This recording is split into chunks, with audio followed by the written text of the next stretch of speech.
This is Guardian Radio, your station for up-to-the-minute news and intelligent, interactive, and engaging conversations. 96.9 FM. The views and opinions of the hosts and guests are their own and do not necessarily reflect the views of the management and staff of Guardian Radio.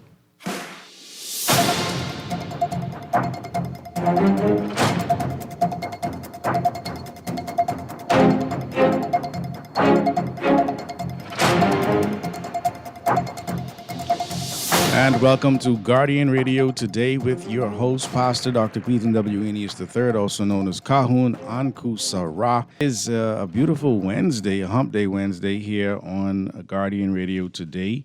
And we'll be with you up until the 4 o'clock hour. And, we pray that you stay with us. Our numbers today will be 323-6232. 325-4316, 325-4259, the Family of Violence, 242-300-5720.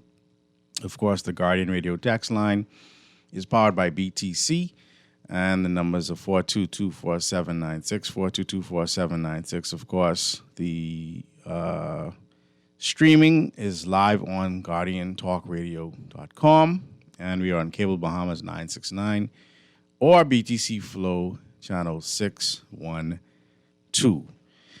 Today I want to talk about an epidemic that has plagued us as a community for centuries. It's happened for a very long time. Let me say it that way. This epidemic of self-hate.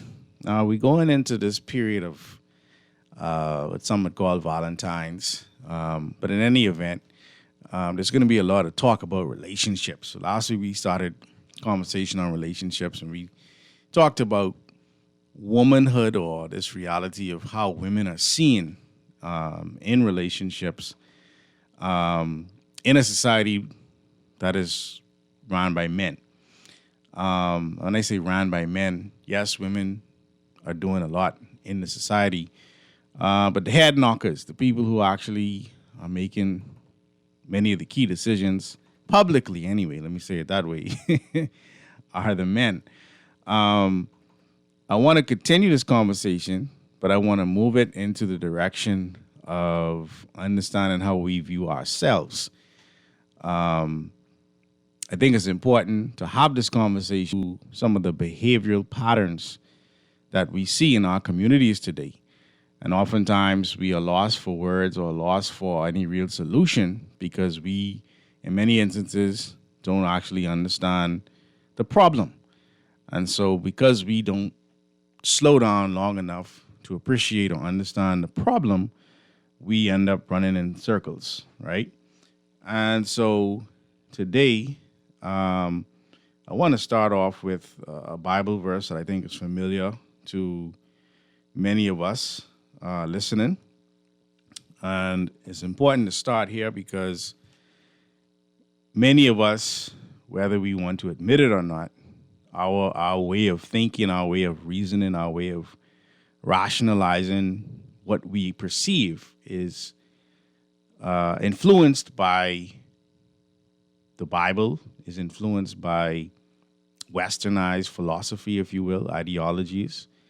And so many of us, even if we say we aren't religious, our whole moral compass has been crafted or has been shaped or molded by a religious morality, if you will, or a Western ideal, all right? And so I want to start today in the book of Matthew, chapter 22, starting at verse 38. And it says, "This is the first and great commandment." As a matter of fact, let's go back to verse 36. "Master, which is the great commandment in the law?" Right? So, of course, we learn about the 10 Commandments in the book of Exodus, chapter 20, and Deuteronomy, etc. And if we really understand those laws, we could understand those are really African laws. Moses was learned in all of the wisdom of the Egyptians, who would not have been calling themselves Egyptians during the time of Moses or Thutmose, but would have been from Kemet or Tamaray, right?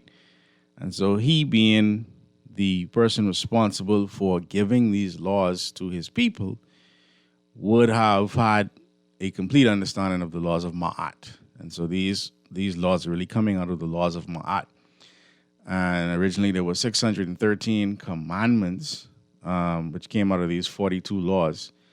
But 6 plus 1 plus 3 gives you 10. And so they're whittled down to 10 commandments. And so they're asking about this law and which is the greatest law, right? Matthew 22, verse 36. Master, which is the great commandment in the law?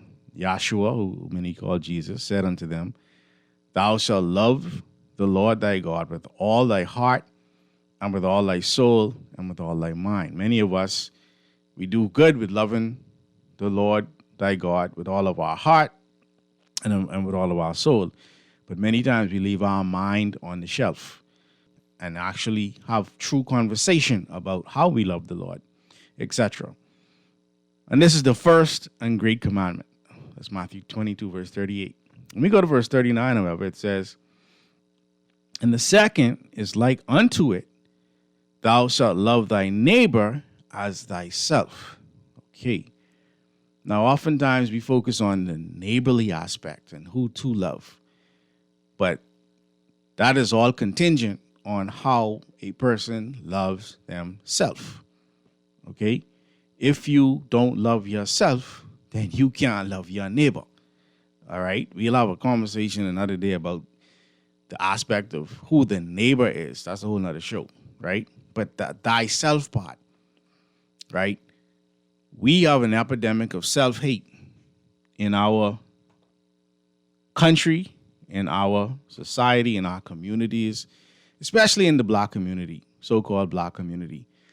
We have an identity crisis, and because of it, we are behaving inappropriately, all right?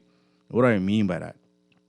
When we look at how we view ourselves, we see ourselves as less than in many instances because we were taught that Jesus is white. And if Jesus is white, well, then God have to be white because he is the Son of God. So automatically, you see yourself as less than. You look at the actual features that they have portrayed of who they're calling Jesus, and you don't see your hair, you don't see your skin, you don't see your nose, your lips. You don't see yourself. And so what does the brain computer do? As our great Coptic Pope, Dr. Frances Cress Welsing, she says the brain is like a computer. So it begins to look at not only what is being said, but also what is not being said. So I don't have to say, right, if I see a white little boy or white little girl that their parents are white. I'm not talking about albino. I'm just talking about the features, the melanin recessive state of the child is based on the fact that its parents are most likely melanin recessive. I say most likely because I saw someone will be like, no, there was a time when, all right? So I'm not talking about melanin because you do have, albinoism because that's a condition where both of those parents have to have those recessive traits. And when they come together, those recessive traits are expressed, right? But generally speaking, all my white friends in school, their parents was white, all right? So if God is white, his son is white. When we look at the disciples, according to these movies we watch, right? When we look at the nativity scenes that were placed all over the country during the holiday season, Christmas, right? They had white people in many instances, more than not. You did see some with some black people, but generally the narrative is, hey, these are some white people. And you look at the Last Supper, you see a bunch. So I guess we was in the kitchen during the Last Supper. We was just obviously cooking because we wasn't definitely at the table, right? So what does this do to the mind? What does self? And we don't have to go too far. We can look at, as we talked about before on the show, the fact that there are what is called, there's a beauty supply industry, all right? And why is that important? I've said this before. When you run out of gas, you go to the gas station. Run out of food, go to the food store. How do you run out of beauty? How do you run out of beauty? Because if obviously you're running out of beauty, you have to replenish it at the beauty supply store. This is a store that supplies beauty. So the very body that you were born with doesn't supply your beauty. That's the first thing. So we want to know how we think about ourselves, because you can't love your neighbor in any real way if you don't love yourself, right? So we go to the store. We straighten our hair.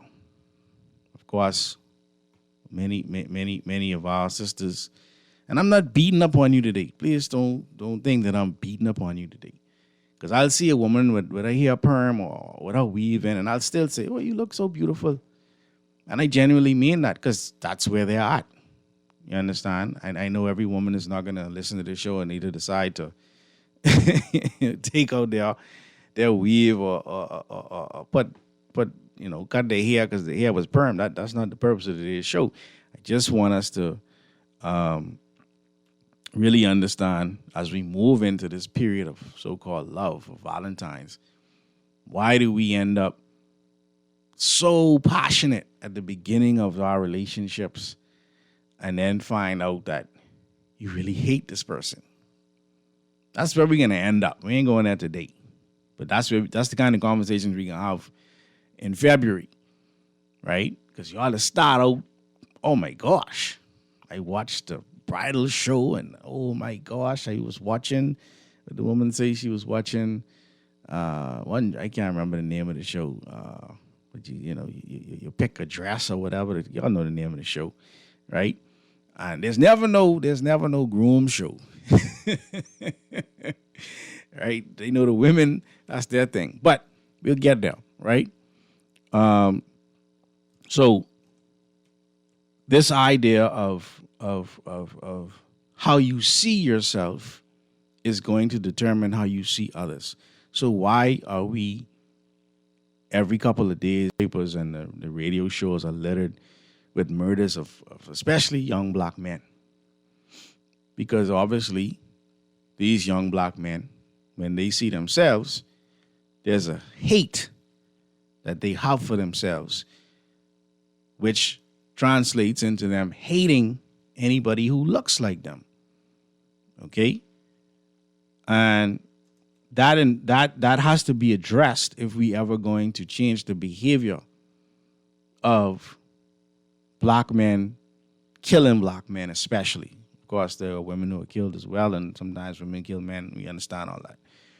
But generally speaking, if you hear about a murder of a black man, and of course this has more to do with proximity, and in many instances, because whites kill whites too when they're in proximity. So I'm not just saying that only black people kill black people, right?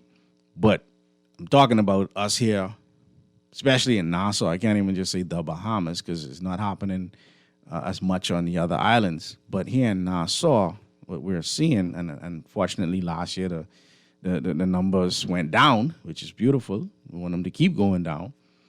But this idea of loving your neighbor as yourself, it all is contingent on an identity crisis that we have had now for millennia. All right?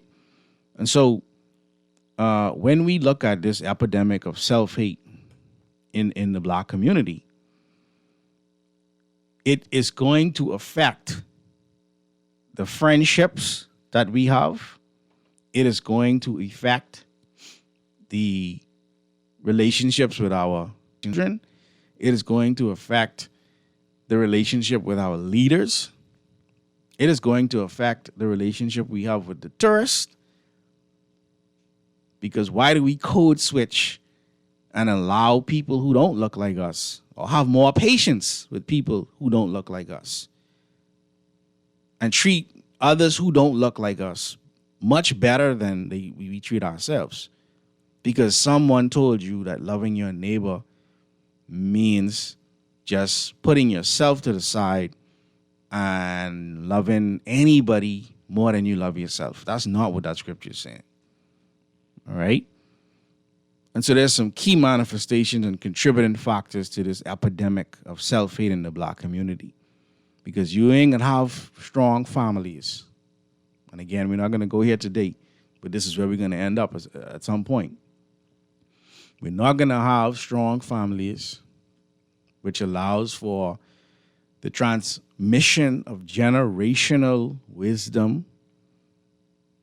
Right? We often talk about the generational wealth, but the generational wisdom, the generational norms are being disrupted because the family is not a sacred entity like it used to be, because we are caught up in individualism, and we are caught up in trying to stay in line with a standard that we could never meet. You can never meet the beauty standard of the European, of the pale Arab, of anybody outside of yourself. Doesn't mean that they're not beautiful. They are beautiful within their standards, within their communities, within their cultures. And if we could see them as beautiful in their cultures and in their communities and in their standards, and then recognize that you have the same thing, that's where the power comes. Because we were created into tribes and families so that we could recognize each other, and so that we could. Nature, the ecology of nature is dependent upon the diversity of the species. And so once you have a dominant culture that's telling you that you're pagan, that you're ugly, that you're the devil, because if I'm saying that the white man is God, then guess what? The black man is devil. That's what the brain computer says. This is what we're telling ourselves. We're not speaking it out loud, but we're thinking this. Okay, so we internalize this racism. I've talked about Dr. Amos Wilson, and he's talked about this many times. Black individuals, we adopt a negative self-image, a white supremacist stereotypes about our own racial group. We see this happening now across the world. You have this movement of nationalism, is what they're calling it, right? And so there's a war against immigrants. You know, these people need to go back to where they come from, and never mind you thief the people resources. Never mind you destroyed through your foreign policies the ecosystem that these people lived in. So that's why they would come to your country. Never mind that. But there's a war, and so now we are faced with having to deal with ourselves. Oh boy, we might can't get visas. Yeah, what would that mean? I mean, you got to stay home, or you got to go where you could get a visa. Ain't the end of the world. You understand? But this idea of white supremacist stereotypes about our own racial group, accepting that blackness is inferior or lazy or evil, while whiteness is equal with beauty and civilized, and how we don't like the prime minister, or we don't like the leader of the opposition, or we don't like this MP, or we don't like that MP, and we feel comfortable saying it. We don't have no problem saying it, because we see them in us, and we don't like ourselves. I'm not talking about the fact that you could talk about what someone has done or hasn't done, but we denigrate our leaders on a personal level if we could. Be petty and personal and vindictive in how we deal with each other. And it's almost like we don't even want a solution. We just want a reason to talk bad to each other. You understand?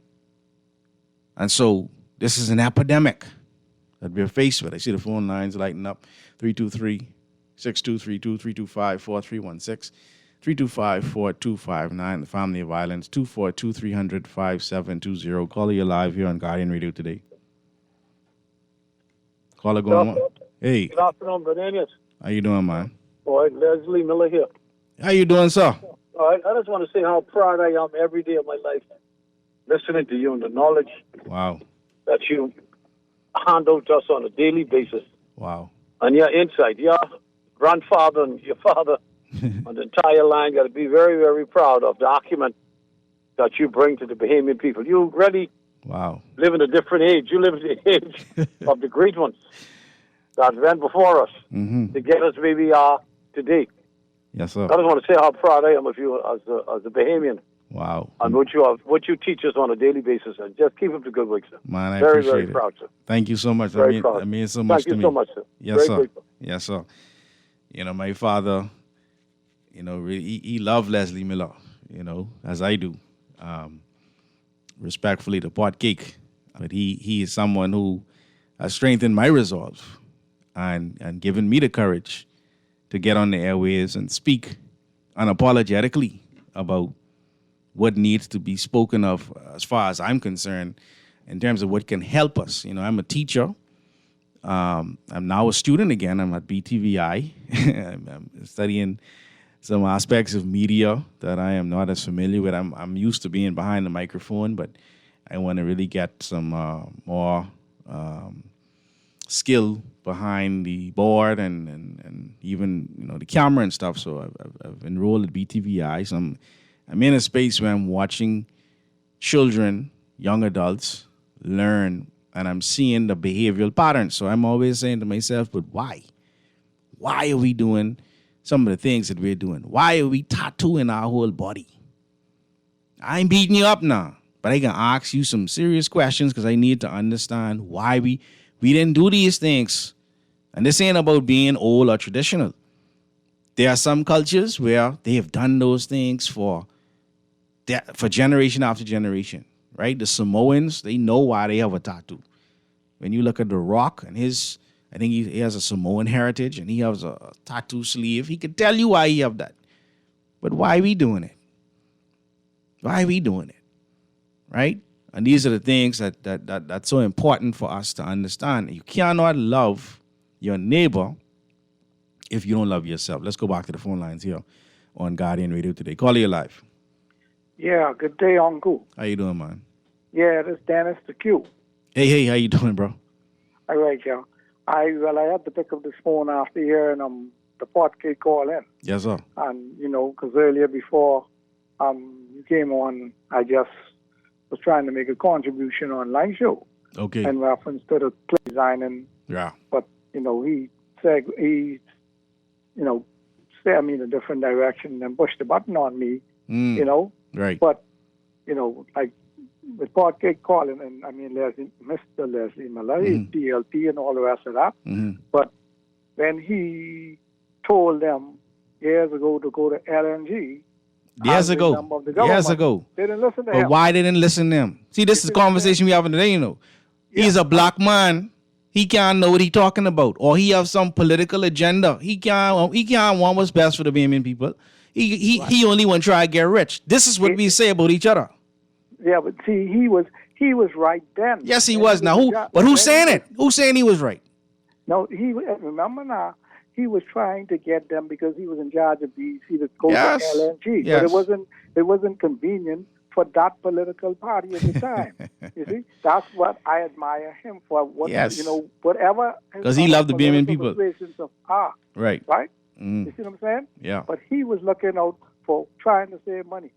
Along with that, and my good brother John Boswick, he had a million and one ideas about how this country could save money and get free energy. He been pushing it now for years. They ain't listening to him either.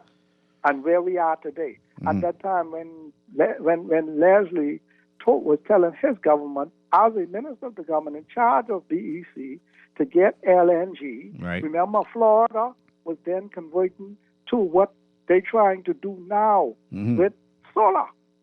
Am I right? Or am I correct? They're incorporating it, and I know we're doing it too to some extent. But so where we at now with this?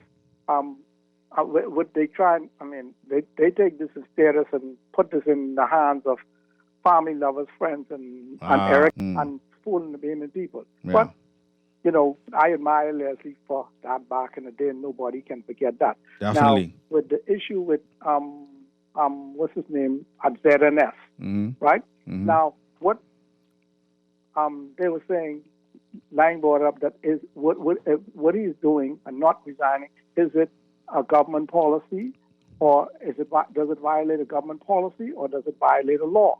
Mm-hmm. While it may not violate a law or government policy, right? Him being there is what you call clever or cunning expedience. Experience means while it may be convenient and practical, what they do, it may be improper or immoral.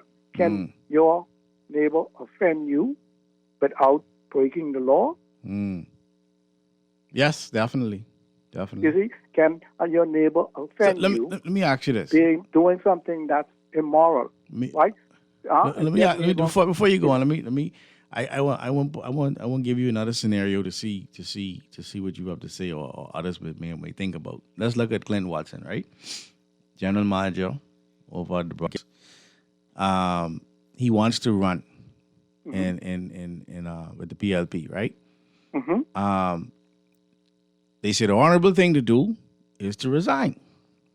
Okay, now if he resign, how is he going to take care of his family while he waits for an election, while he waits to be nominated, while he waits to figure out if he's even going to be elected as a part of a government? He's hoping that the PLP will be elected. He's hoping that he'll win his seat, and then of course he'll get paid, based on that.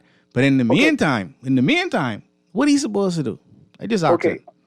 Let's go back, right? When he showed that he wanted to be an aspirant to run, right? Better than that, if he had just taken, somebody mentioned it earlier on the other show, a leave of absence. So you get paid. You get paid during the leave of absence until he be ratified, or if he don't be ratified, then he can come back. Now, wouldn't that be morally? No, that's the question. The question I have, because he have obligation to his family too. So my question is, will he get the same salary at a leave of absence?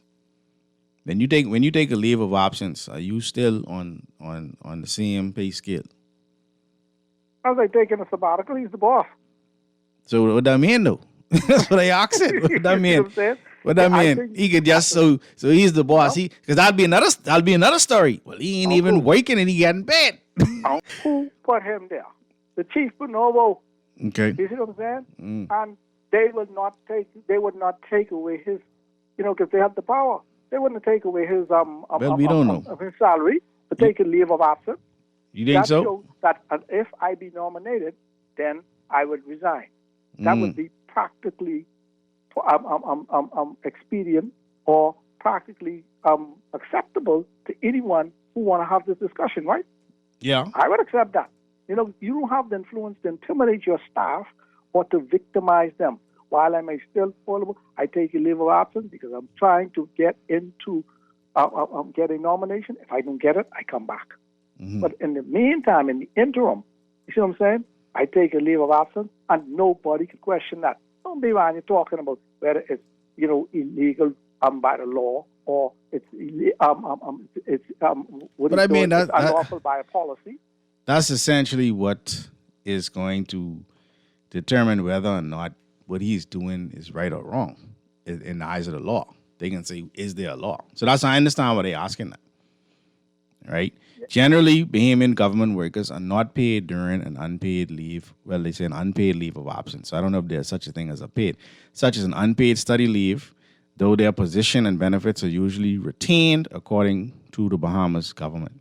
So I don't know if there's such thing as a paid leave of absence. But that would I think on that level. I ain't even without even getting political. I think as a father, I think as a husband. I think how does man take care of his family if he leaves his job? Listen, no.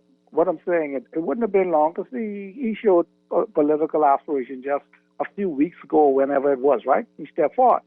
Now, what it is nobody, FNM, COI, DNA, Independent, or anyone would say that I'm running for the PLP, but he's not there to intimidate the staff. People work on intimidation. He is not in the position now but we know to victimize them from carrying out their daily function. For many years, we already know that whoever the government is can run ZNS. We don't know that. We don't know that. That's a political entity. We already know that. Right. But with him not being there for the weeks that he stepped forward as an aspirant, right? We don't have to have this discussion. It will seem practical, you know what I mean, and proper for anybody to say, well, they're victimized them, so why are you picking on them?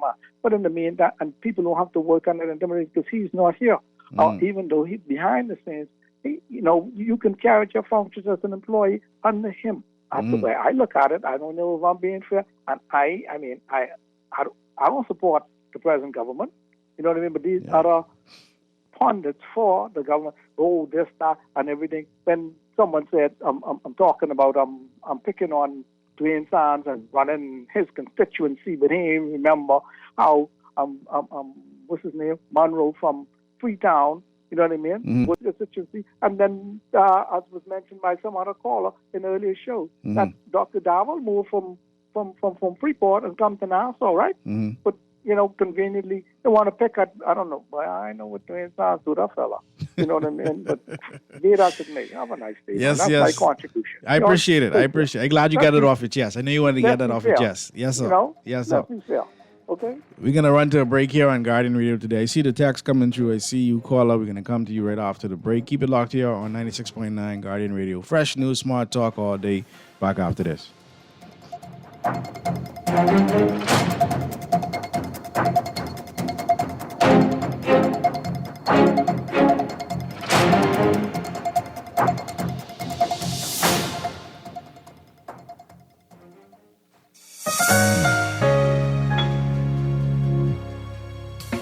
Struggling to find your financial rhythm? Make that move to Fidelity and let us help you orchestrate your financial goals into perfect harmony with free financial coaching sessions. Make that move today. Call 356-7764. Fidelity, we're good for you. Girl, you see how Cora eye look funny, all black up yesterday? But she say she bumped into a wall when she's running after the churn them. Yeah, but last Saturday you see her arm was all black and blue, right? What you saying? You think something wrong between her and Jack? I ain't sure, but you know Jack is a jealous man. I hear him and Cora last Friday. I hear him say he hear Cora have eyes for Junior. Now you know that ain't true. Cora is a good woman, does mind her business. What do you think we should do? I think we should report Jack, Cora don't say nothing, but silence hides violence, and we don't want to line up in the cemetery. Not me. I ain't getting in nobody business, then Jack come after me, and I land up next to Cora. No, man, we could call a text Crime Stopper. And remember, we can even get some grocery money for our tip. Remind me again, how does this work? We can call them in Miami at 328-TIPS or 328-8477. Or when we in the island, call toll-free at 300-TIPS or 300-8477. And if you don't have no minutes, use the Crack Crime Bahamas app, and we could text them, and the messages get all mixed up before it leave your phone, so nobody can know what you saying. So what we waiting on then? Let's go earn some grocery money. Love the show? Want to give your support? Become a sponsor today. Call 302-2300 for our rates and packages. That's 302-2300. Become a sponsor on Guardian Radio 96.9 FM. Fresh news, smart talk, all day. This is Guardian Radio 96.9 FM. Fresh news, smart talk, all day.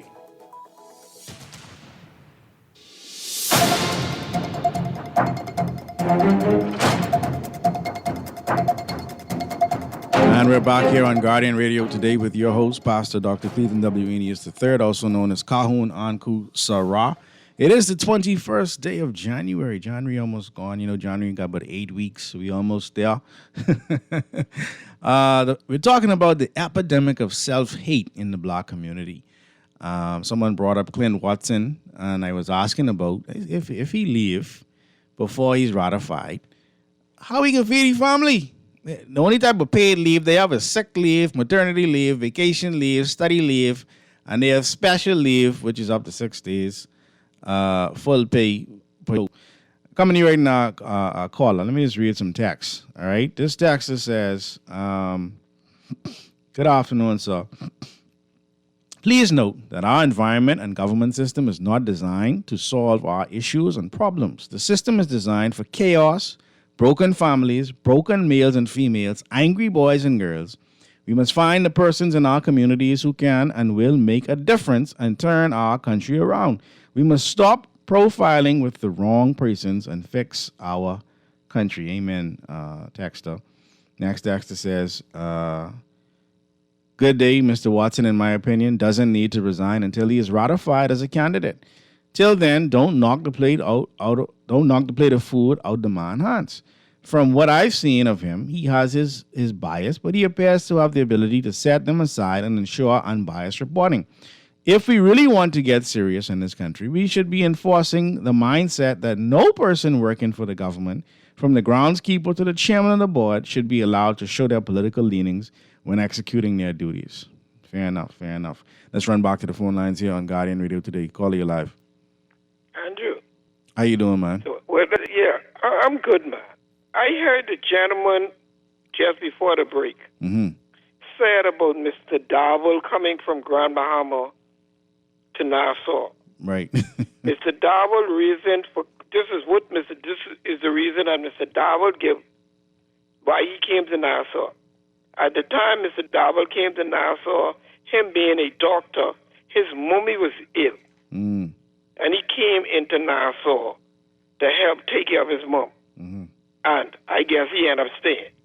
Okay. That's the excuse. I mean, not the excuse, but that's what he said. That is why he came to Nassau. Mr. Wayne Monroe had run in one area with the DNA. Mr. Monroe said that he had run for the DNA because him and Bronwyn McCartney were friends. Right. And he only did that to help him out. Okay, now that's their reason. What I want to know, Dr. Dwayne Sands has run in, and you let me know if I'm right or wrong for asking this question. He has run in Elizabeth for 20 years, 4 different, or close to 20 years, so he has run in the by-election. Right. In 4 different occasions. He got beat in the last election. He won one and get beat 3 times. He got beat in the last election. He came out of Elizabeth Estate. I now live in the constituency. That is why I'm so concerned. I now live in the constituency where he wants to run in Bamboo Town. I need to know for asking him why Bamboo Town and why now. You all that while you've been in Elizabeth Estate in your youthful days. Well, I think when you're structuring your party, right, as a leader, I don't know. I've never been a leader of a political party, but I only could guess, right? Go ahead.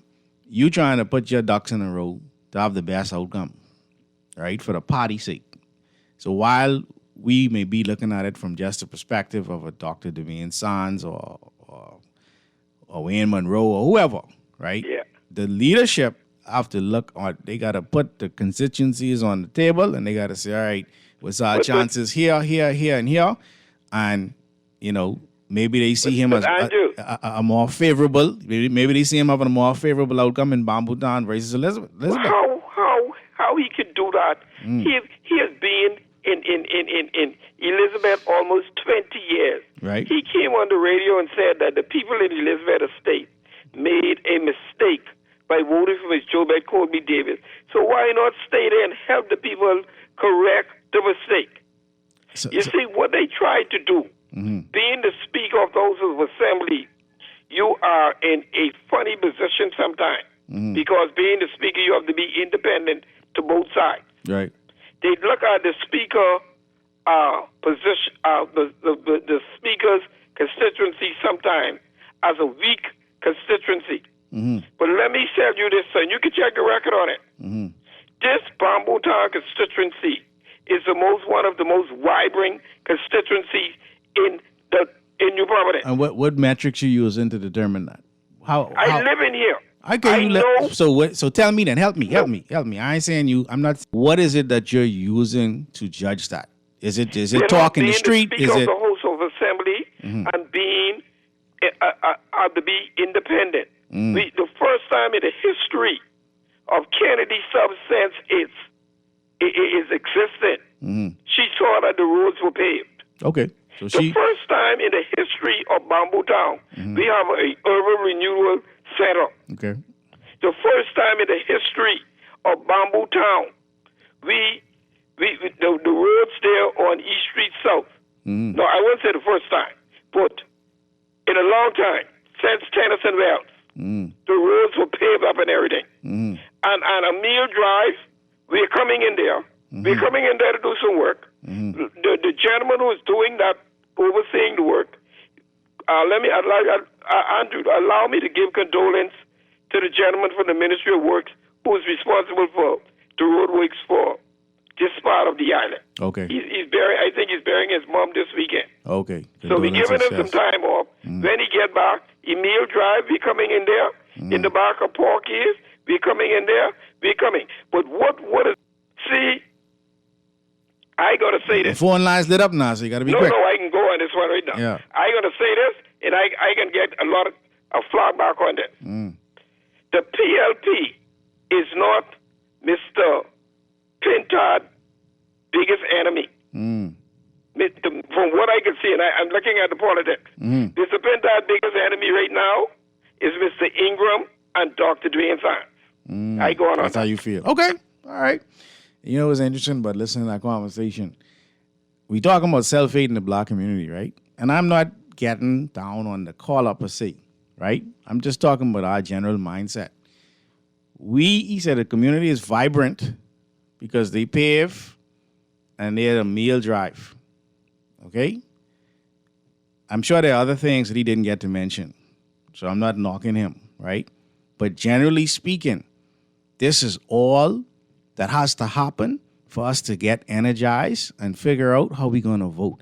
Yesterday, we just had a conversation about how the banks ain't lending no money, how they have excess liquidity in the banks upwards of $3.1 billion.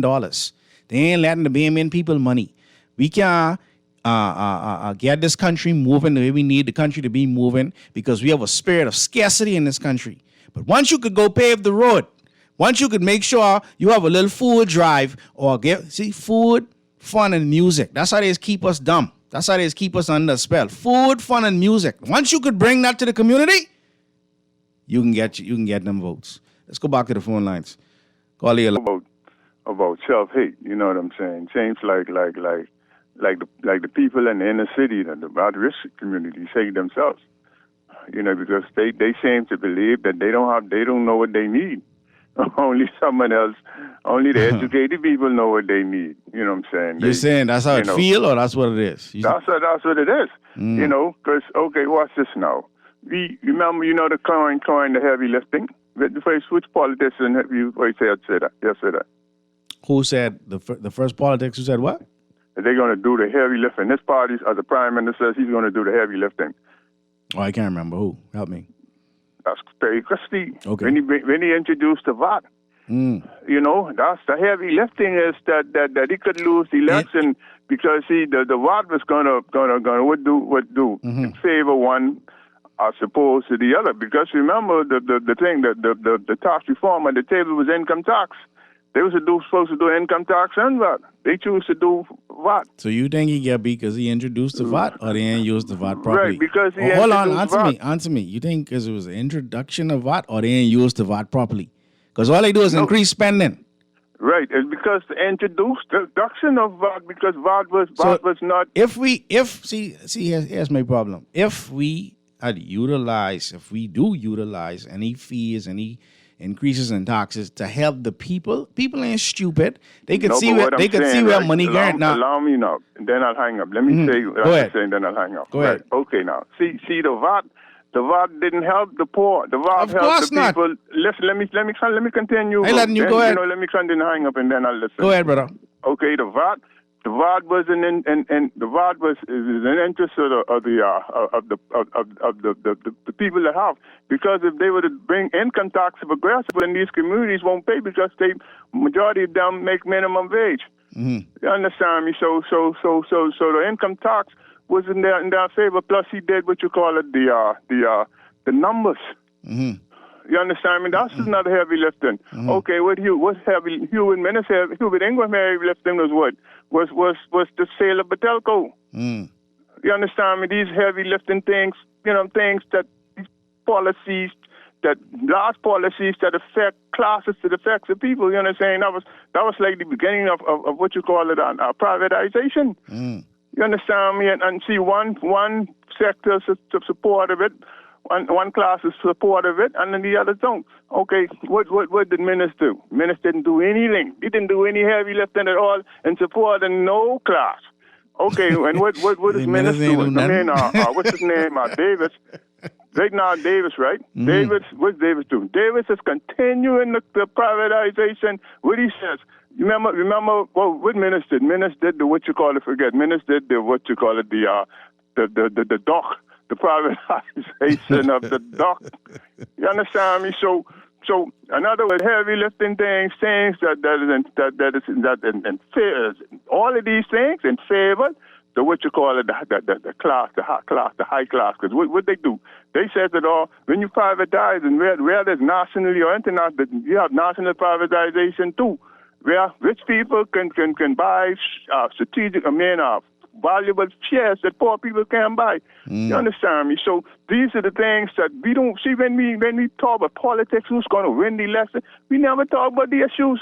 What about the income tax when we have international organizations? So you support an income tax? That's what you're saying? Right, support income tax. They support a health insurance tax, the increase of national insurance. You understand me? So and developing nations. Poor people, like in the UK, poor people don't pay no national insurance. You know what I'm saying? And after $50,000, you pay 2% on your. We'll never get no money if that's what you're waiting for. Know what I'm saying? And see what we do. We got this customs duty. Nobody's advocating for no customs duty. Remove that customs duties and replace it with income tax and wealth tax and. You know what I'm saying? Taxes that people who could afford to pay, people making the money in the economy, who owns the economy, they don't want to pay. So sorry, because I my line's full. So sorry about that, right? Here's the thing. Governments need revenue streams in order to function. So if they're borrowing money, they got to have some type of taxes, right? They got to have some type of fees, right? The problem hearing people talk about is the fact that we're not utilizing things like our natural resources the best way we could, right? We are putting the weight. We talk about the heavy lifting. We doing the heavy lifting. Perry Christie, Hubert Minnis, Hubert Ingram, they ain't doing no heavy lifting like us because we paying them. No, but all due respect, we, the Bahamian people, the working class, we doing the heavy lifting, right? The Minnis administration, because you say Minnis ain't doing nothing. I say, yeah, I can't let you get away with that. Minnis introduced tuition-free education at the Bahamas Technical and Vocational Institute for qualifying students with the initiative launched in 2019. And I'm grateful for that. All right? Dwayne Sons lost in part because people was tired of Minnis, not because of Dwayne Sons. Let's run back to the phone lines here on Guardian Radio today. Call you live. Yeah, how are you doing? Great, man. Okay, your topic is self-hate or let me get it clear. The epidemic of self-hate in the black community. And you was referring to Mr. Watson as an example of it, or? No, what happened was I started to talk about how we talk about our leaders and how we are so quick and to be so punitive and to speak down to our people because they look like us. We hate ourselves. So ultimately, we find ways to get at our leaders. And then someone brought up Clint Watson. Oh, okay. No, because I was saying that what I find frustrating in the Bahamas, right, is that so many people talk from a perspective of what they have to gain out of a situation. Yeah. Right? Yeah. And I listen to what I call political prostitutes and trolls all day, every day. Yep. And it's so frustrating for me. I mean, I like politics, and a lot of times I vote FNM, but I have voted PLP once or twice also. Yeah. So it's not like my You're voting. a nationalist. I'm not handcuffed to one party. Yeah. I'm the same way. I vote for who I think is going to progress the country. Right. Minnis promised freedom of information. He promised independent, fixed election dates. Minnis promised, we all know he promised a bunch of stuff, right? Right. So I voted for Minnis. I said, yes, we need a fresh start. You know what I mean? It's the people's time here. Then, Brad Davis came along and said, hey, I'm going to have the most transparent administration ever, and blah, blah, blah. And It's like, but his administration is more secretive than Menace. Right. Yeah, it's just so frustrating. It's a Bahamian who wants the best for my country. Yeah. And to hear people, they talk about all kind of other stuff besides what's best for the country. I was trying to push for a sexual offenders registry to help, because every day I less this child, this person, raped, like, and they get off with a slap on the wrist. Like, relevant things people don't fight and talk about. It's always the loudmouth people who are paid by some political organization who has some kind of incentive to just talk stupidness. Yeah. And it seems like the intelligent voices among us are muffled and, But let me say this before you go. The voices that could speak to what you're talking about are not valued in many instances. They're not valued because people don't see that as a way to actually bring some type of solution to their individual problem. Yeah, I hear what you're saying, but I gotta fix my roof. I gotta get a car. I gotta get this job. And so we prostitute ourselves because we so caught up in this conundrum of just surviving. But why wait till you're a victim to feel someone else's pain? Right. Why not stand up and help that person who was a victim to speak out about it? So when it's your turn, you wouldn't become a victim. Yeah. But let's just say it's the same way we treat the elder people in this country. If the Most High allow you to reach a age of 70, 60, 70, 80 years old, you can become the elder. So why not put things in place to make sure older people have it easier? Why wait till you get old? You understand? But can I give you another perspective? Forget about the politics and forget the person. Ain't nothing personal about whatever. Because people love, like, when you start bringing things up, people like to say you're getting personal. Yeah. But when you throw yourself in the public domain, then you open yourself to public criticism. Yeah.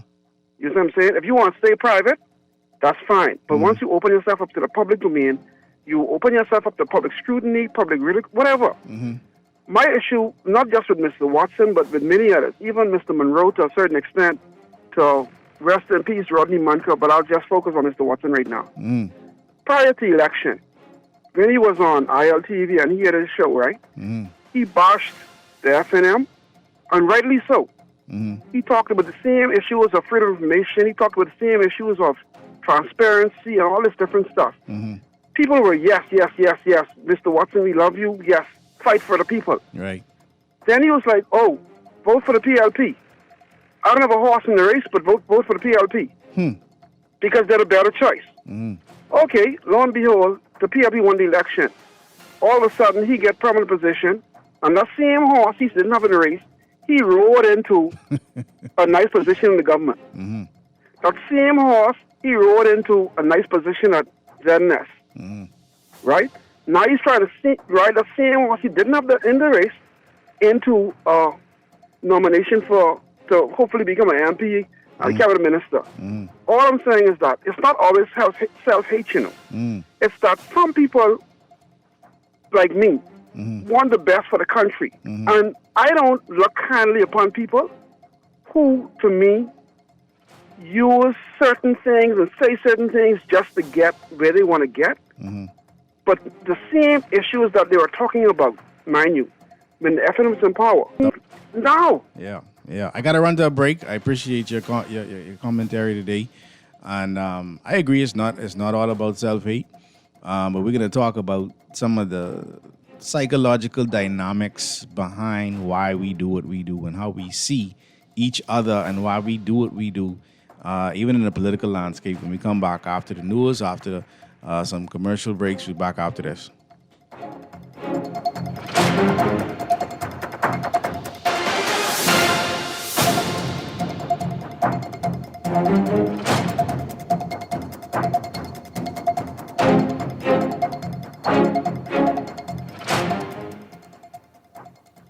This is Guardian Radio, your station for up-to-the-minute news and intelligent, interactive, and engaging conversations.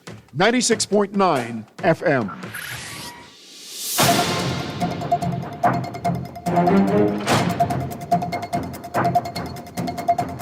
And we're back here on Guardian Radio. Fresh news, smart talk all day. I am your host, Pastor Dr. Cleveland W. Eneas III, also known as Kahun Ankusa Ra. We're talking about self-hate, the epidemic of self-hate, especially in the Black community here in our country today. One of the things I always know is going to happen when you start to have these type of conversations is politics is going to be infused into it, because that's how we perceive life, through a political lens. This text says, "Blessings, Kahun. The message you're trying to convey to the people of this country will not reach them. There's no person blinder than a man who refuses to open his eyes. Our people will continue to suffer because of their implicit biases and narcissistic personality." Well, Dexter, it's interesting that you said that. When we look at this idea of self-hate, right, and the fact that we're coming out of a post-colonial trauma that we have not truly dealt with, all right, much of what we view as proper, much of what we view as professional, much of what we view as the standard has been molded by our colonial past. All right, so we have these deep-seated political tribalism perceptions of the political landscape, because you have one generation who they die hard PLPs because the PLP brought majority rule, and they remember the racism before majority rule. We have a generation who don't know about that racism. You can learn national community can make sure we get a nice dose of racism. You understand? I ain't sound crazy no more. You used to call me racist. I ain't racist no more, right? Because you watch the news and you could see the foolishness going on around the world, right? But we have this schizophrenic view of our country, whereby on one hand we have a love-hate relationship with both foreign influence and national progress.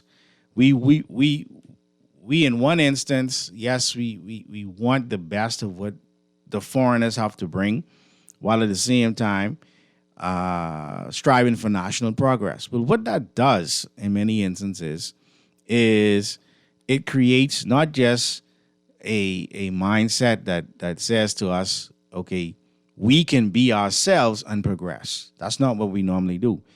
We want to take the full kit and caboodle of what the foreigner is bringing, and that includes their standards of beauty, their standards of education, right? Their standards of politics, right? Their standards of how they operate in their world, as opposed to looking at, okay, well, what's best for us, right? Instead of putting these mega resorts, right? Because I was reading recently where somebody was complaining that, the investors are not coming in to put hotels in the Bahamas like they do in Jamaica. But Jamaica is bigger than Nassau, right? But you got Bahama, you got Atlantis. What else you gonna put here? As opposed to actually looking at a boutique style way of doing tourism, right? But when you start to do that, which is the Airbnb community, right? When you start to say, okay, you know what? People don't want to go in the hotels. Maybe they just want to have in a nice house, right? What begins to happen? Oh, we could tax that. You got to tax that, man. So this all again speaks to not just about driving revenue, right? We are uninnovative because we have a spirit of scarcity.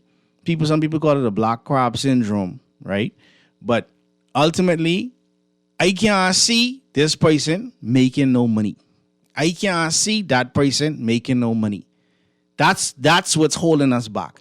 We, instead of sitting back and trying to figure out how many millionaires we could make during this administration, I don't even hear that conversation. You understand? We find the same names popping up in certain situations and the same people making money over and over and over again, while you got the majority of these people doing the heavy lifting. You understand? And that has a lot to do with the self-hate that we're talking about today. Let's go back to the phone lines today here on Guardian Radio today. 323-6232, 325-4316, 325-4259, and the family of violence, 242-300-5720. Call you live. Yo, when you look at the noun self and the pronoun that follow, yourself, ourselves, and all those reflective pronouns, you can see how we have strayed away from loving self. Right. Because I've been told that the only person you could ever get to know is self, not the yourself that other people call you. It's that self that you find while you are lying in bed, still all alone, and consciousness begin to contemplate itself. Yeah. All right? Yeah. And the only person you could ever love is the same self, because what you see in other people that agrees with you, you would fall in love with. Yeah. Right? And, we could go a little further. The only person you ever could make love to is self, not yourself now. I feel you. Because you need somebody else to help you get there. I bet you. All right? So we have strayed away. And what used to happen years ago, particularly in Haiti, when it was called Haiti, we had the people there who used to fish farm, and they did something else. They told stories under the stars to these young, up-and-coming. So just before they went to bed at night, they had a story to dream, right? And right now you have these European leaders who are wondering now, look, they're at the table, but they're probably on the menu. Follow me? So here it is now. This other person who is so much in love with self is attacking our own color, is attacking the poor ones in his community who are white like him. Right. But because they are not rich, they can't afford that $1 million Visa card. We don't want you. Mind you, there's nothing wrong with him trying to preserve self. Of course not. But when you can do it at the expense of when your whole existence is been about preserving yourself at the expense of others. That's when you're a parasite. Man, so I think the broader discussion is one in which once you bring finance in the mix, the black and white goes out the window, because I am a black man. I could buy that card and I would be around his table. No, because Oprah with all her billions of dollars, when she go to Europe, they just look at her and tell her, you can't afford that buy with your little black self. Really? Oh, yeah. There's a whole story on it. And she had to look at them like, you don't know who I am. And they don't care who she is. Table. Huh? I talk about Trump table. No, I understand. Well, you look around Trump. With all the money he talking about, everybody look like him. So it ain't just money. You got black people with money who could sit at that table. You don't want them there. So he really got a serious disease. Well, this is the programming of what we talked about a couple of shows ago. When Roland Martin, he has a book called White Fear. All right? Dr. Frances Cress Welsing, when she talks about racism, she talks about white genetic annihilation. This is what they are afraid of. They are afraid that because they are not having children and they are dying quicker than they're having children, they have to stop people with melanin from coming into their country, from taking over. You understand? And we as a people who have had the opportunity to do for ourselves, right? That window is closing. They cutting us off now. Now you're going to have to work with each other. Now you're going to have to love yourself and work with yourself, because these people ain't going to let you work with them and use their resources because they looking out for themselves. They looking out for white genetic annihilation. That's what you're dealing with. They won't prevent that. Well, maybe it's a good wake-up call, because I'm noticing that the guy in Burkina Faso has woken up. Oh, yeah. So maybe this is what's needed to wake us up. Yes. They say at the last Trump, the people will wake up. You like that one. Yeah. Yeah, thanks, man. Yes, my brother. You know what's interesting? I appreciate the call. What's interesting, I read Matthew 22, right? Starting at verse 36. Master, which is the great commandment in the law? Yahshua, who was also called Jesus, said unto him, Thou shalt love the Lord thy God with all thy heart, with all thy soul, and with all thy mind. Even that aspect, because we're talking about loving thy neighbor as thyself, but even that aspect of the verse, that first and great commandment, you can't love the Lord your God unless you love yourself. Because in order for you to love the Lord your God, you got to use your heart. So if you out of your mind, that means you ain't loving your God. you probably loving some foreigner's God. You understand? If you don't understand what having a soul means, you can't love the Lord your God with your soul. You understand? And if you don't appreciate what it means to have a heart for self and kind, then you definitely can't love the Lord your God, because in the book of Genesis chapter 2, verse 7, God breathed the breath of life into man, and man became a living soul. So the God that we want to love is inside of us already. You understand? In, through, and around us. So if you don't love yourself, you actually hate the Lord your God. And that's what we're dealing with. Let's go back to the phone lines here on Guardian Radio today. Call you live. Call you live. Uncle, yeah. Hello, Uncle? How you doing? I'm hearing some background noise. I just wondering, but go ahead. Hey, call me back. Uncle. Hey. What I'm saying to you, Uncle. Hey. What's going on, right? We need to educate. I mean, you're doing a really good job at educating the Bahamian people. Thank you. That's one thing I can say with you. Right? I mean, in your short span, you're doing a good job. Thank you. But see, the colonial masters is not going to relinquish their power because they understand. Once they get That's why I don't speak to the colonial masters. I speak to the colonial master in us. Right. That we got to get rid of out of our mind. Let me address that. Yeah. Right. All right.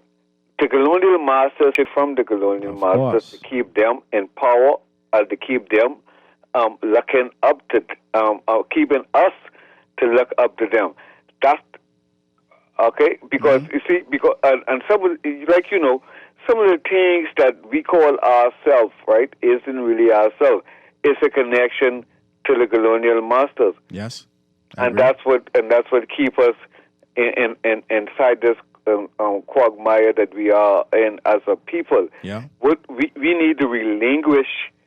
See, because until we understand that, until we identify the us, right, we ain't never get further. If we try to continue to identify to some people who are not even interested in our existence, then tell me, people, how is that going to help you to find out who you are? Right? So, Mr. Uncle, I respect, appreciate, and love every show you have, because you know what? It ain't political, it ain't personal, but it is educational. And, we have a lot of people with needs to understand that the things that we was taught ain't always truth. Right. And we need to have people in place to be able to clarify these untruths so that we could begin to release the power of existence amongst our people, man. Because if that don't happen, we can continue to have people coming with nice, eloquent sounding words with is abomination, right? And keep deceiving our people. Yeah. And who continue. Appreciate those words, and I appreciate your sentiments. This texter says, Pastor, to tell you the truth, a good person is not the one who has power, but the one who uses their voice to protect those who have none. Amen. Let's run back to the text. Let's see. Good afternoon. Am I wrong for feeling vindicated as a black person watching the white-on-white subjugation going on right now? The EU acted quickly with Brexit. They acted quickly with anti-immigrant sentiment and voters' patterns. Then one businessman turned POTUS announces that he wants to take over the world, and the EU now can't agree on anything. When we love ourselves, we will stand up for ourselves and others like us. If this is not a catalyst for a regional mind shift, God help us. And that's what I'm saying, Dexter. You understand? We have the opportunity to take an assessment of our behavioral patterns and understand why we are doing what we are doing, right? When we talk about this epidemic of self-hate, right? When you look at what's called intraracial distrust and violence, intrust and violence, a lack of trust among black people, sometimes termed black-on-black violence, or animosity is viewed as a consequence of internalized trauma, where individuals externalize their frustration on those around them. So if I have gone through a traumatic situation and I don't feel that I have any real power against the system or the society that has controlled me, has burdened me, has shackled me, has oppressed me, I am going to do the next best thing, which is I'm going to have what's called misplaced anger. I'm going to direct that anger towards someone else who I see as powerless. And I'm going to now take what feelings I have inside of me and I'm going to project them onto the powerless person because I see myself as powerless. And those who I see that look like me, I also see them as powerless. And Lord help them if they're actually powerless. This is why they're concerned with Clint Watson victimizing people. Not because Clint Watson is a bad person. I know Clint Watson. I've been in school with Clint Watson. He ain't a bad person. But the idea that, hey, he's in charge and we know how we go when we in charge. Well, that goes back to this intra-racial distrust and violence towards each other. You understand? I got another text coming through. Let's read this text. Hey, Uncle Sarah, who built the slave ship that carried slaves from West Africa to the Caribbean and the Americas? Great question. Great question. I ain't getting into that today. But I think I see where you're trying to go with it. It's another show. That's another show.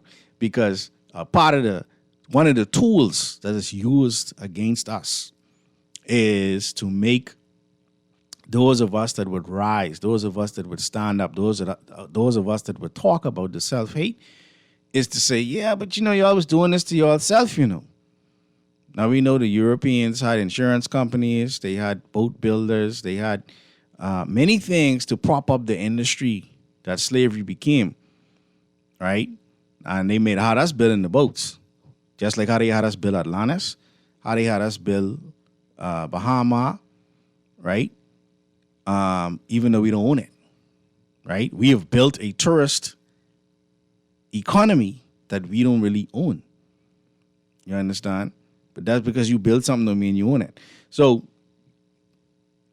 epidemic of self-hate in the Black community also speaks to what's called Black fatigue and negative media. This continuous, often viral media depiction of Black people in negative or dysfunctional ways can reinforce these self-hating patterns, sometimes referred to as Black fatigue, an exhaustion from both the racism experienced and the negative behavior sometimes highlighted within the community. So that manifests in our businesses as bad customer service. Bad customer service. See, I don't feel too good. I already am not being paid. I don't feel the way I should be paid. I really don't be on this job, and now I got people in front of me who look like me, and I don't really like me. So I'm gonna give you the poor treatment that I give myself. And this idea that people have of loving themselves, stripping yourself down and putting somebody else's nails and somebody else's hair, as not loving yourself. With all due respect, that's not loving yourself. You understand? That's actually destroying yourself. You understand? But just because you got to spend money to do it, you figure, I'm loving myself. You understand?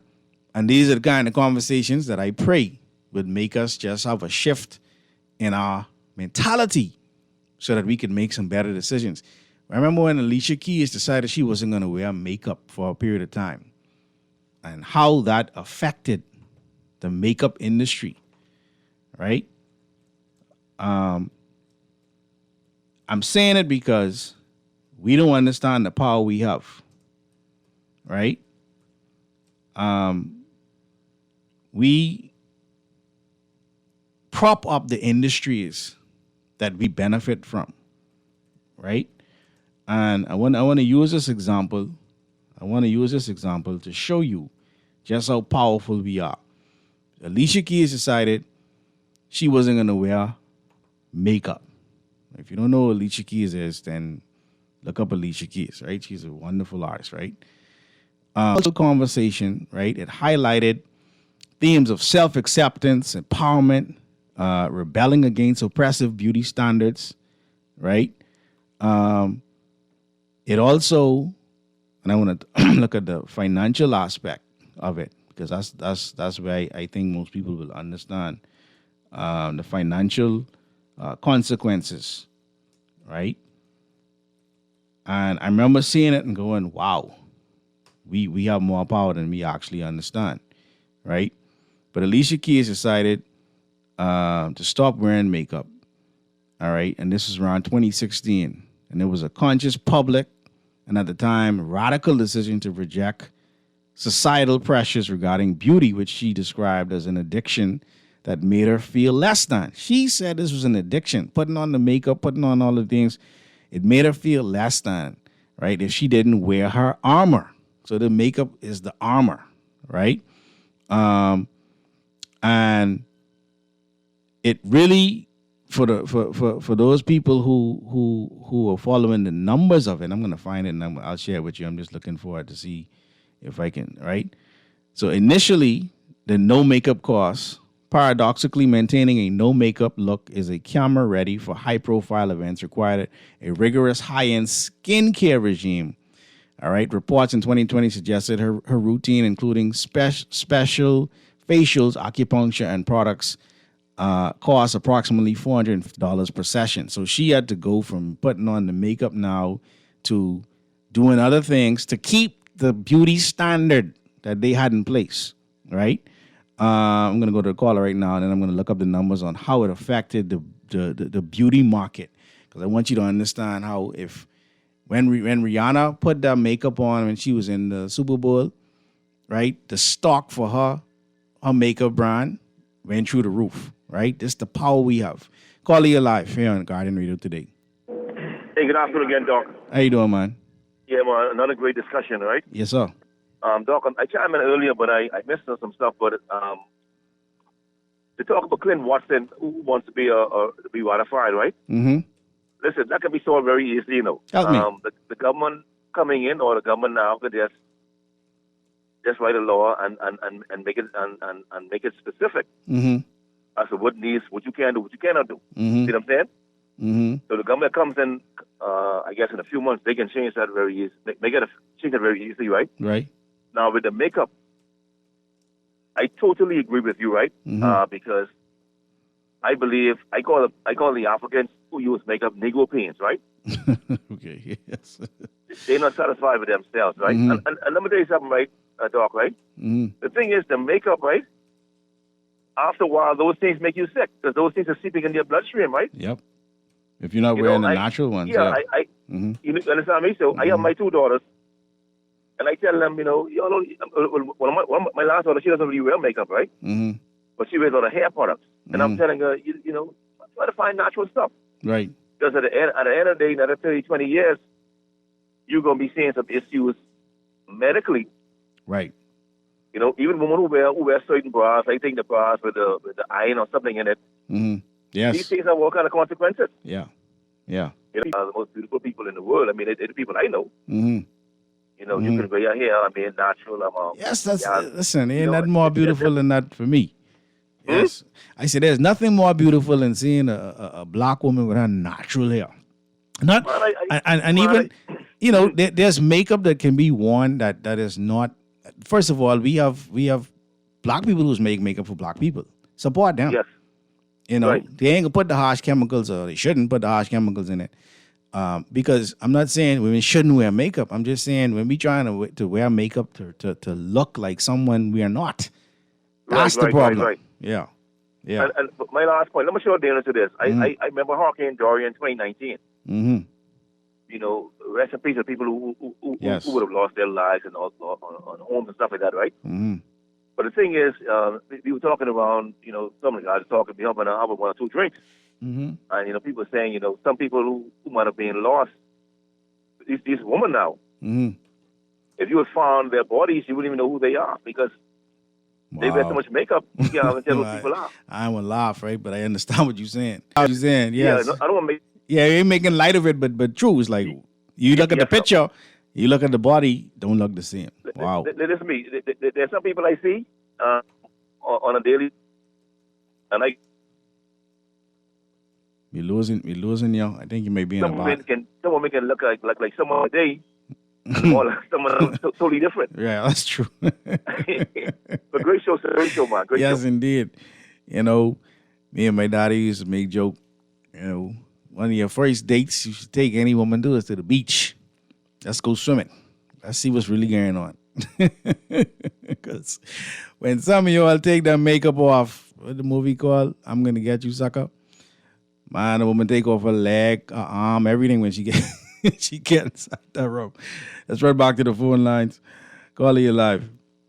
Yes, good afternoon. Good afternoon. I've been listening to the conversation with great interest. Yes. Particularly because I heard someone mention about the heavy lifting governments are supposed to do. My humble opinion is the greatest heavy lifting that any government ought to do is to ensure that the mores and conventions of this political system are maintained. Amen. Because, they that's say their job. They policy makers. Yes. Yeah. Yes. That's their job. Yes. But yet we constantly see the erosion of the rules, mores, and conventions of our political system. One example is the glaring, obvious one of Mr. Clint Watson. So explain it to me. Explain it to me. He's employed under the public purse. Right. The Public Service Act and the Constitution actually prohibits him from doing what he's doing. So the public, don't go too fast because I really want to make sure people get this. You say the Public Service Act and what else? The Public Service Act and the Constitution. Okay. And don't forget the general orders that govern public servants. Right. Once you are being paid by the public purse, you cannot express any political affinity. And to even go as far as deciding that you wish to offer yourself as a political candidate for either one or the other or whoever it is a breach of public service rules and the Constitution. There are sufficient lawyers in the Progressive Liberal Party who know better than what he's doing, and he should have been made to resign his position with immediate effect. And then if he weren't selected, then he comes back. There's no such thing as if I am selected, then I will resign. In whose world? It is an abuse of the process, and the sitting government knows he's abusing the process. It is similar to what the fact that a sitting minister of the cabinet is also the chairman of the political party. That is a breach of the rules, mores, and conventions of our political system. And this is the thing that irritates me. Yeah. When one party does it, everything is fine. When the other tries to do it, all hell breaks loose. We cannot reduce the thing that keeps our system working to partisan politics. Right. One rule, one convention, one more for everybody. Right. And this is why when I said fish rots from the head, the Honorable Prime Minister to have instructed the Public Service Commission to require Mr. Clint Watson to resign his position. Of course, people are not going to agree with me, especially because they're partisan. Right. Oh, you don't have to do that. Right. The rules are clear. I was a public servant for 15 years of my working life. I know what the rules are. There are thousands of public servants out there who may have political leanings, but they respect the rules, the mores, and the convention. That's my contribution, sir. Thank you very much. Thank you very much. And, as this conversation, obviously, let's see. So the caller made a point, and I looked it up, right? Yes, the Constitution of the Bahamas, alongside general orders, significantly restricts public servants' political activities to ensure impartiality, barring them from campaigning or holding office unless they resign, with senior officers facing near total bans on engaging in political speech or management of political publications, emphasizing allegiance to the state over parties.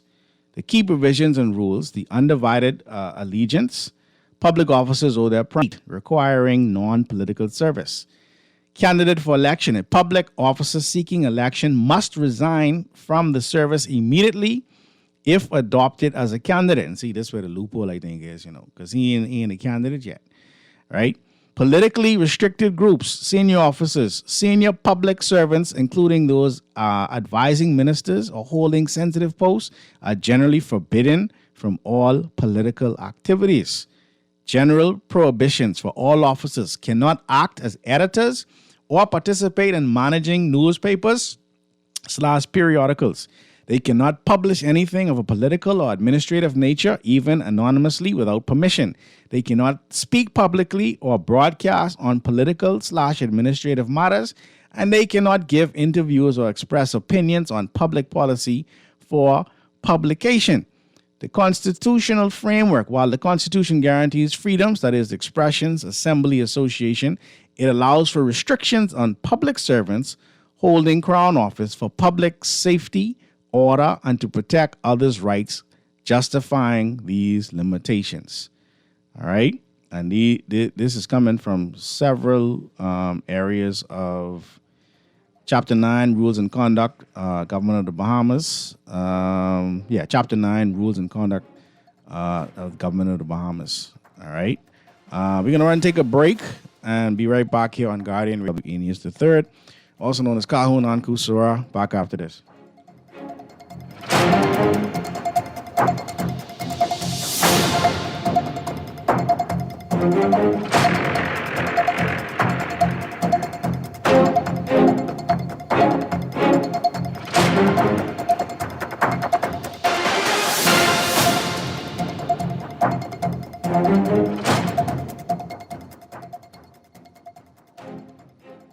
Step inside the John Baptiste Jazz Club at Baha Mar, where the rhythm of the islands of the Bahamas meets the soul of New Orleans.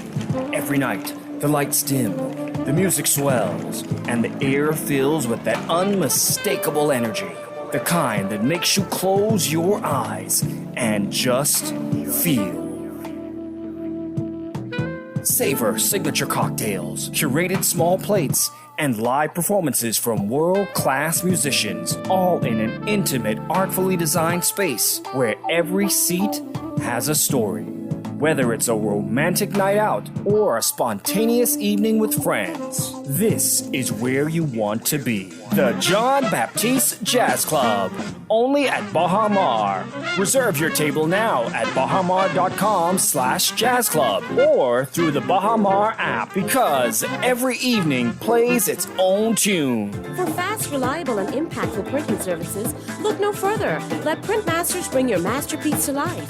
We stand by our quality products that is second to none. Our affordable pricing and friendly, efficient staff makes Printmasters the ultimate choice for all your printing needs. We can deliver any type of printing services, from banners to booklets to business cards. You Printmasters, bring your masterpiece to life. Located in the Nassau Guardian Building, telephone 302-2361. Always on the go? Missed a show? You can now listen to Guardian Radio talk shows anytime, anywhere on Spotify and YouTube by searching Guardian Radio 96.9 FM or by entering the name of your favorite show. You can also listen by logging on to GuardianTalkRadio.com and clicking on the podcast tab. Guardian Radio, continuing to provide you with fresh news and smart talk anywhere, anytime, all day. This is Guardian Radio 96.9 FM.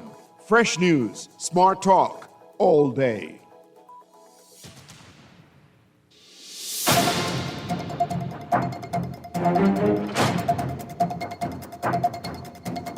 And we're back here on Guardian Radio today with your host, Pastor Dr. Cleveland W. Aeneas III, also known as Kahun Anku Sarah.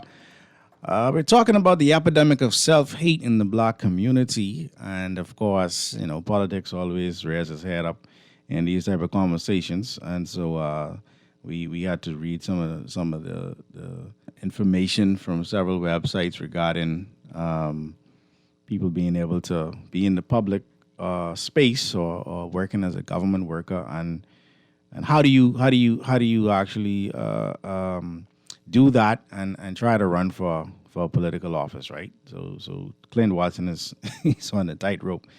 But we also talked about makeup, right? This text says, you're being an oxymoron. Okay. Your statement just now about the woman our women look after. She takes off her makeup is exactly why we women put on makeup and weave, because honestly, most Bahamian men don't like natural unless you're bright or white. Also, Indian and Chinese women bleach their skin bright, and white women wear weave. So thank God it's up to him to judge us and not humans. Well, Dexter, I'm glad you brought this up, right? I'm not too sure what you heard me say, right? But I was pretty clear about saying that I personally, ain't nothing more beautiful in this world than a black woman with her natural hair. You understand? And I said if she chooses to use some makeup to accentuate herself, I have no issue with that. Just use some of the makeup that is more natural. So like, as one of the other callers said, you're not hurting yourself, right? Yes, Chinese women and Indian women bleach themselves because racism, white supremacy dominates all cultures, not just the black culture. You understand? I want to say to you, Texter, that, hey, I would love if our black women could appreciate the fact that there are black men out here who love them the way that they are, with the black, beautiful skin. You understand? The mangrove beautiful skin, or the fair, beautiful skin. You understand? Because being black don't mean you one hue. We go from the lightest of lights to the darkest of darks. All of it is beautiful. You understand? We go from the what they call kinky hair, or we call it the queenly hair, if you will, right? Or kingly hair, if you will, right? All on to the wavy hair. All that is us. All that is us. You understand? And so this type of conversation, yes, it can mash some corn. It can mash some corn. But Text, I want you to know you beautiful. I don't know how you look, but you say you wear weave. I pray you don't bleach. But you got some beautiful hair under that weave, and I pray you allow God's sun to set on you, or the Most High sun to set on that beautiful hair. And thank you for texting, yeah? Let's run to the phone line, and I'll get to the rest of the text. Caller, you live. Hi, Uncle. How you doing? I'm good. Great, man. Yeah, there are two issues I want to speak to. I spoke to it earlier today in regards to this whole shebang about who should be resigning and when. Right. People tend to forget, and history repeats itself. Mm-hmm. I am so sick of this whole shebang about Clint, because what they're running on with, it appears that based on which party you're in is okay, and based on the next party is wrong. It's ludicrous. Yeah. The law never gives Clint the right to continue if he is ratified. Right. He ain't ratified yet. I don't know what that woman was running on with in regards to how long she worked. I am a person, I don't tolerate nonsense. Mm-hmm. Mm-hmm. I don't, and I don't speak for anybody when it comes to the law. Because if you're right, you're right. And if you're wrong, you're wrong. Right. But the man ain't do nothing. He just has a desire. See, this section say a candidate for election, a public officer. He just has a desire. Mm-hmm. And until someone brings his desire to fruition, then he can say the word. He's a free Bahamian. Yeah, a public officer. Let me just read this. A public officer seeking election must resign from the service immediately if adopted as a candidate. That part right there. Okay, and they don't understand that. That part right there. Yeah. That's their problem right there, if adopted. Mm-hmm. And so our people need to stop beating up their gum on nonsense and study the law. Mm-hmm. Our people need to lift their level of thinking and try to, if you want to debate the law, try to understand it first. Exactly. See? Right. Try to understand it first. And tell you, these people, especially when I see these women, they bleach themselves completely out. Mm-hmm. I talk to them, but I don't look in their faces. My Because Lord. I can't stand to see it. Wow. When you cannot appreciate who you are, mm-hmm. and if you doing all this garbage, you bleaching yourself out there, God had they could recognize you because you want someone to love you. You don't have it. Yeah. All people need to focus on the basics. Mm-hmm. God made everything equal, Amen. including the woman. If you have to bleach yourself so a man can look at you, it means you don't love yourself. Yes. and everybody's strung out on this British law. I wish they would get rid of all of it, because the British law was put in place to beat us as little black people line. That's right. Keep us in line. Yeah. I wish that we become republic where we can be in charge of. When we say we are independent, we can say, go to the well, get a bucket of water, or I go into the well to get a bucket of water, and no one questioning you. Right. You understand? Yeah. But on people, man, if you're going to discuss the law, go study it first. Don't come up here explaining what the law say. Exactly. I appreciate and you ain't understand key points in the law? No. Tell them go back to school. Thank you so much. Have a great one. Yes, indeed. Yes, indeed. This texter says, Uncle Sarah, how to tell the difference between self-hate and being in survival mode. Usually survival mode is a result of self-hate. Because if you're not in self-hate mode, you don't create the conditions for it. That's a whole nother show. But it's a good question. Right? And many of us are in survival mode because of our self-hate, or the fact that we live in an environment where there is such rank self-hate amongst us. So I hope that's clear. All right, let's go back to the phone lines. Caller, you live. Good day, how you doing, man? Great, man. Thanks for calling. Yeah, the lady clarified it. Yeah, he was not ratified. Yeah, I read it too. Yeah. Also, too, he was not selected through the public service. He is what you call quasi-government. And so the process would be different for quasi-government, NIB, Central Bank, those entities. They have an in-house human resources department that hire them and do the vetting process. But being hired to the public service, because I went to the public service twice,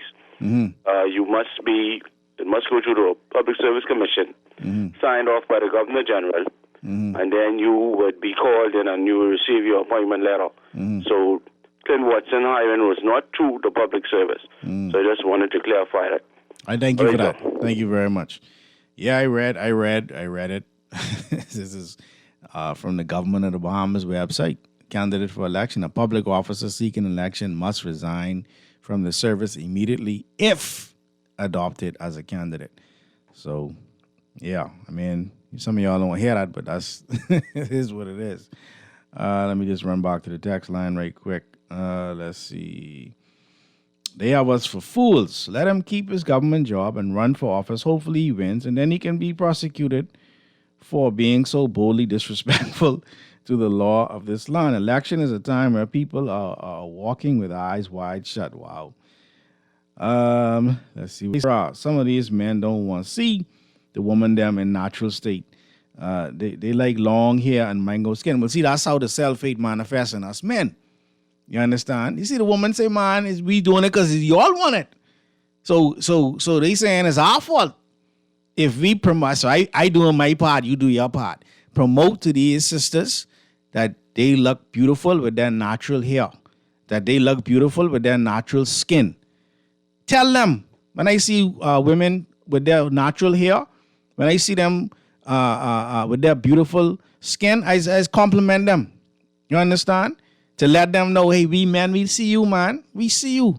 Even when they got a little weave on, I say, man, that's a beautiful hairstyle, But I wonder how to look if you just let it be natural, man. You know what I mean? Put a little seed in them. You know that kind of way? Let's run back to the phone lines. Caller, you live. Caller going once. All right, let's run to the next caller then. Caller, you live here on Guardian Radio today. Caller going once. I don't know if something wrong with the phone line. All right, caller, go ahead. Hello. Hey, how you doing? Antoine, how you doing? Hey, my brother, how you doing, Antoine? Hey, Radio Holden, to the powers. Radio Holden, man. How about you? Happy New Year, man. I doing well. Same to you, man. Same to you. Happy New Year 2026. Yes, sir. To you and your family. Yes, sir. And Thank also you. to the nation. Same to you. As I would have expressed. Look, it's about 3 points I'd like to make very quickly. Sure. You said something about we disliking ourselves. You didn't use dislike. You said hate. We hate ourselves. Yeah. Right? Self-hate. Yeah. Yeah. And honestly, frankly, as I normally speak, I completely agree with that. You know, you know, somebody else on another platform had this conversation, this exact conversation, right? And I couldn't agree with it more. You know, we don't respect ourselves as black people to a large degree, because not all of us fall into that trickery of the mind, right? And we never found ourselves moving beyond where we were settled to historically as slaves, right? When we were the original kings and queens, right? And so that's a whole foundational problem, in my view, that we have that starts in home, right? Because if you're not elevated to that level of thinking in the home, people around you in society who don't have self-respect or respect for their kind will demote you to the lowest ranks possible. You hear me? You hear me, Uncle? Yeah, I hear you. If you aren't built up in your own home to appreciate and love yourself and respect yourself, when you come out here in the society and you mixing in with a bunch of people who have that poor mindset and poverty mindset, they will demote you to the lowest rank possible and disrespect you and mistreat you. And so let me translate into the second point. I see that translates heavily into politics in our country, Uncle. It translates, unfortunately, it translates heavily into politics in our country. I saw something on television today, right? Somebody spoke about government, right? As it relates to this whole argument with Greenland and Denmark and the whole nine, right? And they said something so powerful that I also say here locally, right? And it is that the independence and the power of government should rely in the various tiers of responsibility and accountability that you experience and that you are exposed to at the government level. Unlike in the private sector, there is one tier and then the decision is made. Right. In the government system, there are multiple tiers. And each one of those tiers you can hold accountable. And that is where the strength of democracy lies, Uncle. Right? And so I'll end with this third point right here. And so it makes me one like me. I'm looking at and I'm listening to, but I also understand the hypocrisy and the tomfoolery in trying to convince the public that Mr. Clint Watson is doing something wrong when legally and technically he's not doing anything wrong. He's following the law, and he's already pronounced, if he's successful, that he will reside or vacate his position, right? But what does it tell you? What does it tell you about an opposition? This ain't got nothing to do with politics, Uncle. This is the reality of what exists in our country today. We have the national chairman of the opposition railing Clint Watson when he knows the law. When worse than that, he sat as the lawmaker, right? And he sat in the cabinet. And this same law still existed. And he did nothing to change it. Nor did the leader of the opposition do nothing to change the law. And the law still exists. And we are a country of laws. But they are all over the airwaves and in the media trying to fool behemoths into thinking Clint Watson is doing. What does that tell you about that kind of leader? If they would go to that extent to mislead the behemoth people and create hysteria on the basis of nothingness. Self-hate, Thank you very much for the opportunity. Yes, sir. Thank you very much, Antoine. Let me run back to the text line and then I'll comment some more on that. So, Uncle Sarah, if a black man marry a white woman, you all say it's so-called self-hate. But if a black woman marry a white man, like the Williams sisters, it's love. It's love, have no color. Congratulations. No, I say it both ways. See, you were made in the image and after the likeness of Elohim, what they say God. And you were told to be fruitful and multiply that image and likeness. So the minute you begin mixing your seed, you go against that covenant. You go, and that's a whole nother show. We're gonna get into that as we talk about relationships, right? This is not me. This is universal law. You understand? If you look in nature, and you watch how the various species move, they don't mix. You know, we who seem to have all this intelligence, we're the ones who will cross the lines, right? So no, I'm not saying it's okay for women and not for men. Another show, man cannot fix women's self-esteem issues. We could help them. Listen, I got like 2 minutes. Let's go, caller. We got about 30 seconds. Yeah, Uncle. Hey. Yeah, quickly. Anton in Laws. I need to pick on leader of the opposition and the chairman of the FNM, who say be in cabinet, to tell him to tell his deputy prime minister, the minister of aviation and investment, right? And his minister of works and his prime minister, because they hold the power, right? That when foreigners are flouting and subverting the laws, right? Namely, I'm speaking personally about what's going on, okay? Against me, the landowner, okay? Right. Of the International Personal Landholdings Act, the Private Wood Subdivision Rhode Island Act, the Civil Aviation Act. You understand? Okay? The Stamp Act, the Evidence Act. Tell them go read those, and they allowing them to victimize, like I said on another show, because I know he's listening, they listen. Okay? Yeah. Okay? Thank you. All right? Thank you. Listen, man, the epidemic of self-hate is real. You know, we're distracted by politics. We're distracted by survival mode. But always remember this.